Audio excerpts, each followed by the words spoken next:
O que é que tem de bom? Bom dia pra quem? Fique por dentro das notícias do dia da pior forma possível. Apresentação: André Arruda. E aí, meu povo? E aí, minha pólvora? Sou eu, André Arrudas. Esse é mais um Bom Dia para quem é terçou no terçol. É terça-feira. Pois é, terça-feira, mais uma versão do Day After, né? O Day After das eleições, né? Na verdade, o que eu fiz, cara? Eu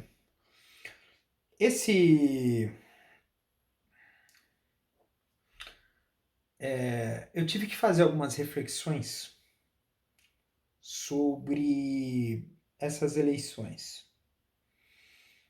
É um pouco de tom de autocrítica, tá?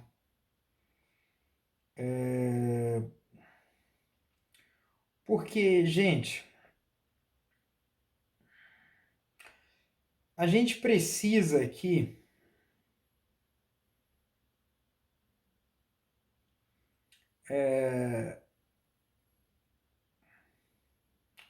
fazer aqui um entendimento aqui do que aconteceu e o que a gente precisa para transformar esse país, né? E uma das coisas que eu mais coloquei aqui dentro dessa seara toda foi justamente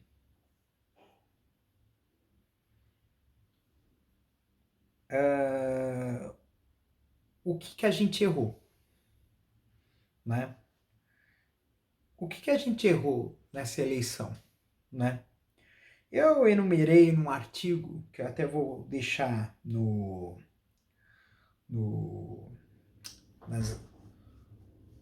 na descrição desse episódio, né? Eu enumerei 10 questões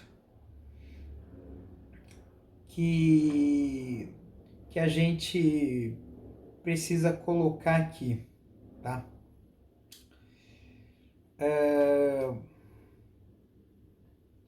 Então a primeira é voltar para a base, né? O que aconteceu? Teve muita liderança que pegou, assumiu um cargo, fez alguma coisa e abandonou, né?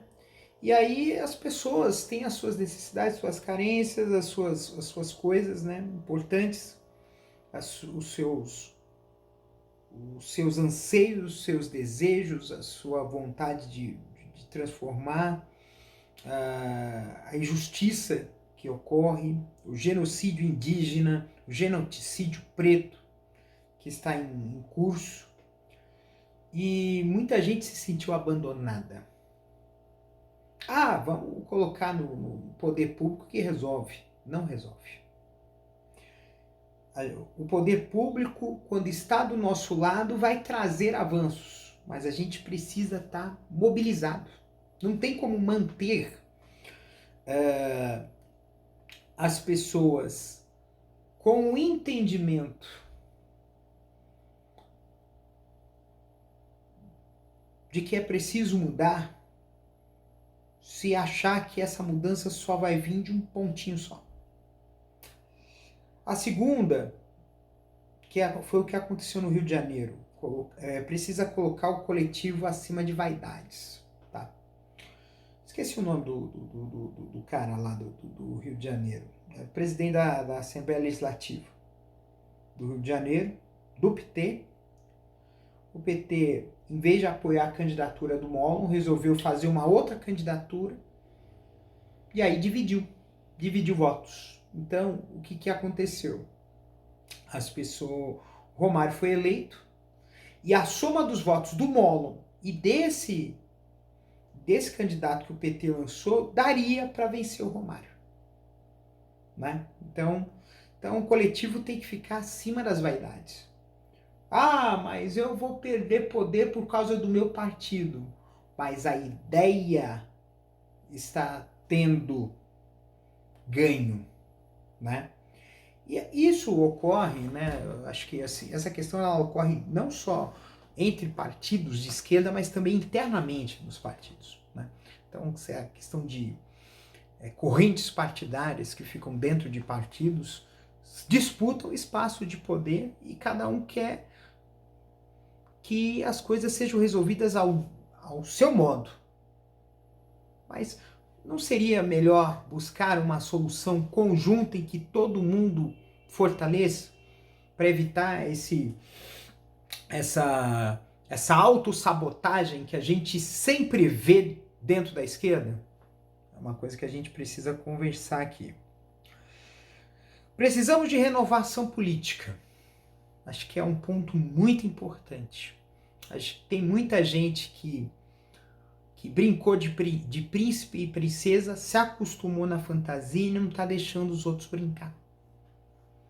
Então tem velhos caciques que já eram para ter cedido o seu lugar, porque a gente tem que entender que assim, a política ela não pode ser uma vida permanente. Você se dedica à política, mas depois de um tempo você tem que passar o bastão, porque é um processo que tem que ser cultivado e valoriza a coletividade. A renovação valoriza a coletividade, né? Precisamos de lideranças próximas das pessoas. Houve um distanciamento, acho que é o primeiro termo, o caso com esse. Houve um distanciamento muito grande das lideranças. O cara se elegeu, ficou enfornado em Brasília. Não tem gente, por exemplo, na sua base. Ah, mas projetos. Não é projetos, é presença, né, que a gente precisa. Precisamos de estratégia de campanha parlamentar regionalizada. Esse ponto aqui que eu coloquei é muito importante. Porque eu vi pessoas de um mesmo partido disputando uma mesma região, disputando votos em uma mesma região.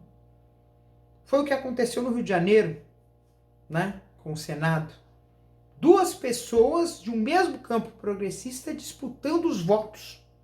O que vai acontecer? Vai dividir esses votos. Vão enfraquecer os dois. E vão fortalecer a direita. Né? Precisamos ter um compromisso pragmático e ideológico definido. Eu acho que tem muita gente que entra para a política, muitas vezes pensando em o que essa pessoa pode ganhar individualmente. Quando eu falei que ia me lançar pré-candidato, participar de uma candidatura coletiva, eu falei assim, não, quanto que você vai ganhar? Eu acho que isso não faz a menor importância. Não tenho interesse em ganhar, capitanear dinheiro com isso. Eu quero ser ponte. Eu não quero ser o cofre.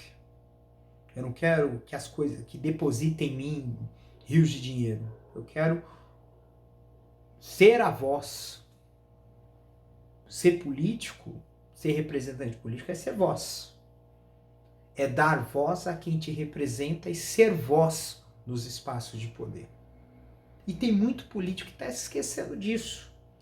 Dentro do nosso campo, inclusive, né? E aí muitos partidos estão se tornando reféns, né, de um sistema partidário. Se privilegia aqueles que podem ter maior capacidade eleitoral, aqueles que podem fazer uma construção. A gente precisa fortalecer o coletivo em detrimento do individual. A gente precisa de mais siglas e menos nomes. Precisamos valorizar a nossa militância orgânica, aguerrida e apaixonada. Se nós conseguimos tudo que conseguimos, apesar dos pesares esse ano, foi porque nós temos uma puta de uma militância sensacional. O pessoal que trabalhou nessas eleições, que foi de casa em casa, que virou voto, que estão de parabéns, cara. Então, de parabéns, porque é um trabalho herculíneo, porque é remar contra a maré, é remar contra o conservadorismo, é remar contra a ideologia torta, é remar contra a hipocrisia, contra esse discurso de bandido bom é bandido morto, esse discurso de exclusão. E de exclusão e de individualismo. A gente precisa. E essa militância ela precisa ser valorizada, precisa ser aplaudida. E ela precisa ser privilegiada na escolha de representantes. A gente não precisa do cara de terno e gravata. A gente precisa de gente do povo participar desse processo. Quanto mais representatividade, maior é a identidade da legenda com as pessoas. A gente precisa ser firmes e claros em nossas posições. Cara, tanto o pessoal que ataca fala assim que o pessoal de esquerda é o quê? É hipócrita porque faz militância usando iPhone. Olha só essas fitas aí. Fala assim, porque quer que nas escolas as crianças aprendam a fazer sexo gay, que ensinem as crianças a serem homossexuais, que querem que todo mundo fume maconha, que querem que tudo vire uma balbúrdia. Isso tudo é um discurso que serve para nos calar. A gente sim defende a liberdade, mas o nosso discurso está sendo distorcido e a gente precisa defender o nosso discurso. Não dá para ficar quieto ou se omitir da luta. Eu não uso maconha, mas eu sou a favor de legalizar, de descriminalizar. Eu não sou mulher, mas eu acredito que é necessário que haja a garantia de direitos reprodutivos da mulher. Entendeu? Então tem muita coisa que precisa ser colocada aí. E que precisa todo mundo defender. Entendeu? Bater de frente com esses caras. Falar a verdade. Você é engraçado, né? O cara fala assim, tem muito cara aqui que paga de conservador, mas faz um monte de coisa escondido. É complicado isso. Precisamos fazer autocrítica. Eu acho que esse ponto é muito foda. Fazer autocrítica é uma das coisas mais complexas que possa existir. Existe uma frase que falaram que era do Kubitschek, mas não é não. Ele fala assim que eu prefiro os críticos que me corrigem aos bajuladores que me corrompem. A gente, é lógico, faz parte da natureza humana rejeitar aquilo que nos deixa contrariados. É fato. Mas a gente precisa ouvir, corrigir o que está errado. A gente precisa ouvir a crítica. E eu aposto que esse textão que eu fiz aqui, se for lido por alguém, vai não querer me criticar. E eu entendo que, dependendo da crítica, se não for um ataque gratuito, eu vou ouvir. E a gente tem a obrigação de ouvir, né? Precisamos ser coerentes naquilo que defendemos. Esse ponto é muito foda. Porque a gente já viu militante, já ouviu falar daquela história de esquerdo macho? O cara militante de esquerda, machista, homofóbico, né? Cara que é militante, por exemplo, militante LGBT transfóbico, e militante LGBT racista, militante feminista transfóbica. Essas distorções existem. E muita dessa distorção é por questão de não entender, não conhecer adequadamente as nossas bandeiras de luta. Entendeu? E é necessário ter coerência. E a gente precisa cortar na carne. O cara, beleza. A gente pega. A pessoa fez besteira. Agiu de forma desrespeitosa com outra pessoa. A gente ensinou. Quer manter o comportamento? Corta.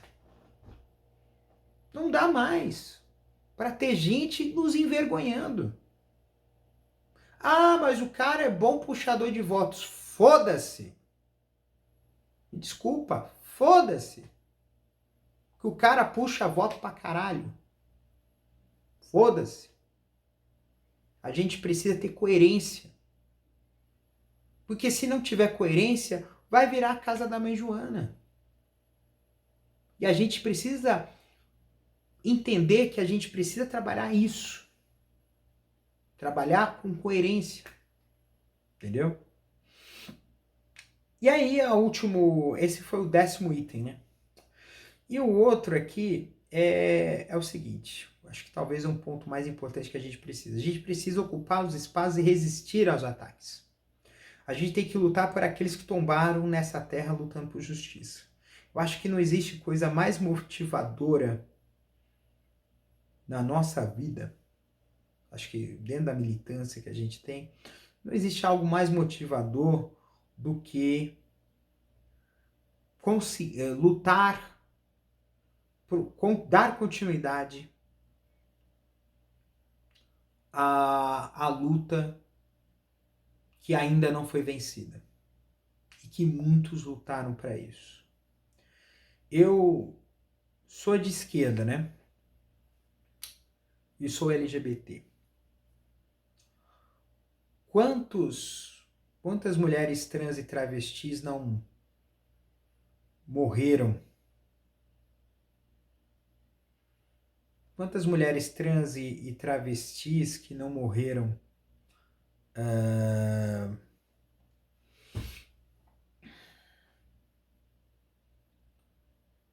por ser quem eram?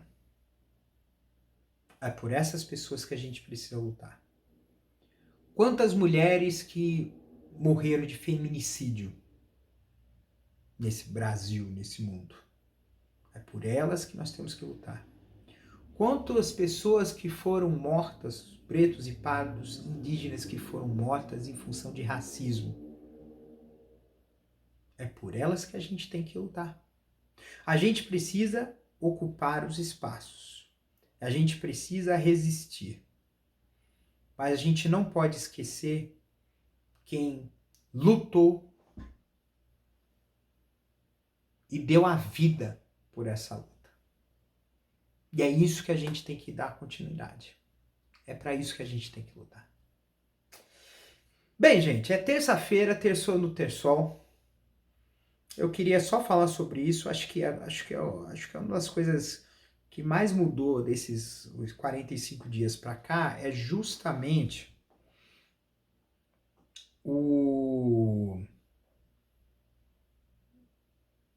Nossa, eu acho que eu peguei o fone errado. Uma das coisas que eu mais lutei nesses 45 dias é a questão da simplicidade. Não dá mais para colocar 3, 4 artigos e ficar comentando. Percebi que os episódios ficaram enormes. E na verdade a gente precisa só uma opiniãozinha básica, uma coisa que possa levar as pessoas nas manhãs um outro olhar. E eu acho isso muito importante para todos nós pensar nisso. Um outro olhar. Todos os dias a gente, por costume mesmo, né? Por costume mesmo a gente, como é que eu posso te dizer? A gente passa pelos mesmos lugares e muitos detalhes passam desapercebidos. Às vezes você não para pensar que tem um passarinho cantando na casa de um vizinho, ou que a árvore frutífera dê um fruto, ou que tem uma pintura diferente no chão da rua.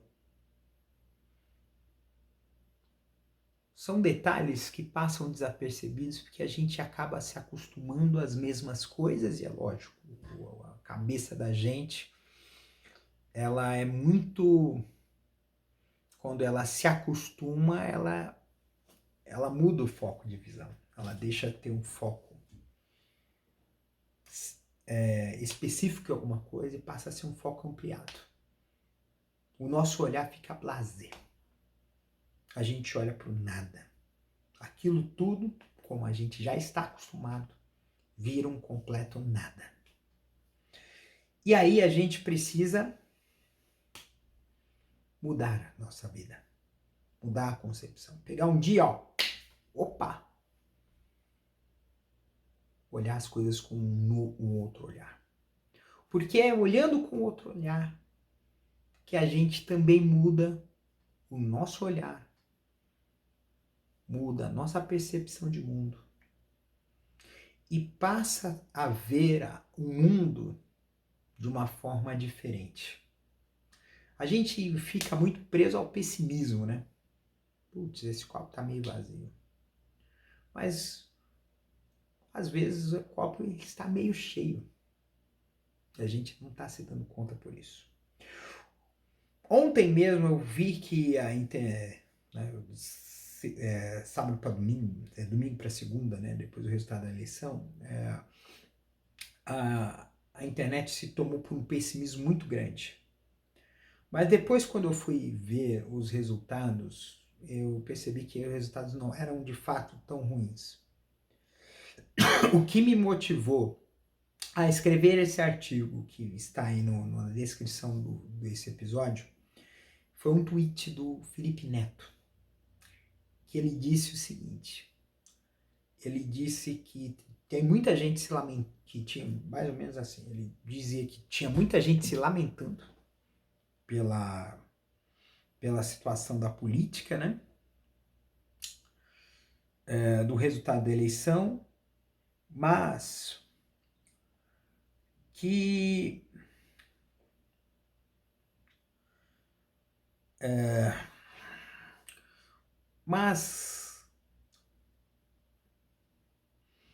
ainda há coisas para comemorar, porque eu vou até ler aqui. Eu sinto que a esquerda tem mais a comemorar do que as pessoas estão comentando. Foi preciso reunir todas as forças de comunicação do Lula para conseguirmos superar a força do reacionarismo na luta pela presidência. Isso desidratou todas as nossas outras lutas. Mas a gente sabe que tem algumas vitórias. O país que mais mata trans e travesti tem 2 mulheres trans deputadas. E muitas outras trans travestis nas assembleias legislativas, Brasil afora. Entendeu? São um candidato de esquerda, o Guilherme Boulos, cara, ter 1 milhão de votos em São Paulo. Um estado que o Bolsonaro ganhou por uma diferença grande de votos. Tem uma notícia aqui que saiu recente aqui. Parece que o PT aceitou exigências do PDT para apoio de Lula com Ciro. Teve uma negociação. E parece que o PDT e o Lula, e o Ciro vão apoiar o Lula. E se isso acontecer, aí já dá uma bela magnada. Vamos esperar também a decisão da Tebet, que ainda não saiu. Muitas dessa decisão da Tebet certamente está dependendo muito do partido, do MDB. Agora não se pode esperar muita coisa do MDB. Mas O fato aqui, gente, é que a gente